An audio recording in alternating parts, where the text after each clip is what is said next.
बंधुओं, आज हम एक ऐसी कथा सुनेंगे जो कलयुग के मायाजाल को भेदती है और हमें आस्था की असली शक्ति का परिचय कराती है। यह कथा है ऋषभ के वंशज राजा सतशृंग की पुत्री की, जिसका जन्म भी एक अनोखे चमत्कार से हुआ था। मित्रों, राजा सतशृंग के 8 पुत्र थे, पर कोई पुत्री नहीं थी। उनकी इच्छा थी कि उनके घर एक बेटी आई। तभी उनके जीवन में एक विचित्र घटना घटी। महिसागर के तट पर स्थित स्तंभ तीर्थ के पास एक प्यासी बकरी अपने झुंड से बिछड़कर एक लता जाल में फंस गई और वहीं मर गई।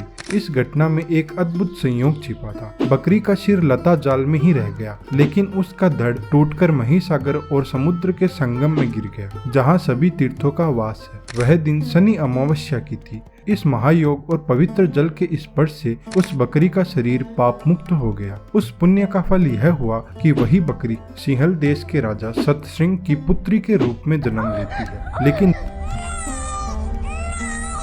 दुखद बात यह थी कि उसके सारे अंग तो मनुष्य जैसे थे, सुंदर और तेजस्वी थे, परंतु उसका चेहरा आज भी बकरी जैसा ही था। राजा रानी को यह देखकर बहुत दुख हुआ, पर अपनी संतान होने के कारण वे उसे बहुत प्यार करते थे। एक दिन जब वह युवा हो चुकी थी, उसने आईने में अपना चेहरा देखा और उसी क्षण एक चमत्कार हुआ। उसे अपने पिछले जन्म की सारी घटनाएं याद आ गई, जिस पर राजकुमारी भावुक होकर अपने पिता से कहती है कि पिताजी, मुझे मेरे पूर्व जन्म की सारी बातें याद आ गई हैं। मेरा यह रूप उसी पाप का फल है और इसका निवारण केवल एक ही जगह हो सकता है, और वह है स्तंभ तीर्थ। हे पिताश्री, मुझे वहां जाने की आज्ञा दे। राजा की इच्छा तो नहीं थी, पर फिर भी उन्होंने हामी भर दी। राजकुमारी नाव से स्तंभ तीर्थ पहुंची। वहां पहुंचकर राजकुमारी ने उस लता जाल को ढूंढा जहां उसके पिछले जन्म का सिर अभी भी फंसा हुआ था। उसने उस सिर को ढूंढा, पवित्र संगम के पास उसे जलाया और उसकी अस्थियों को महिसागर के जल में विसर्जित कर दिया।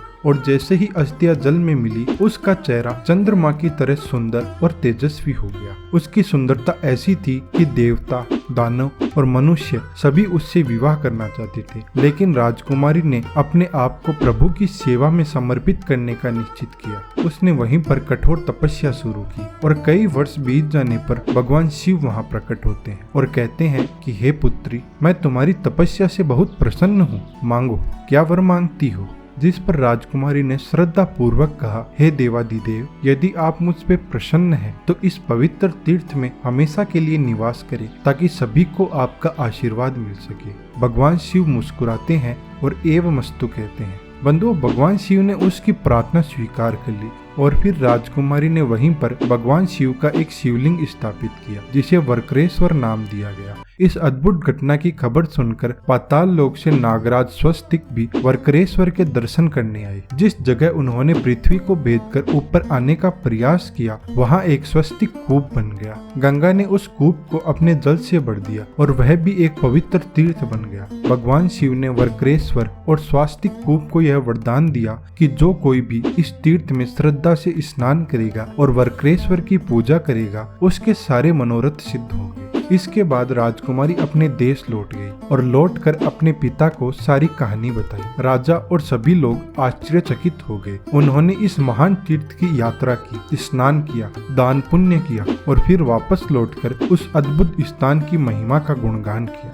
तो बंधु, इस कथा का सार यह है कि अगर आप सच्ची श्रद्धा से किसी भी तीर्थ की यात्रा करते हैं, तो वह आपके सभी पापों को धोकर आपको एक नया जीवन दे सकता है।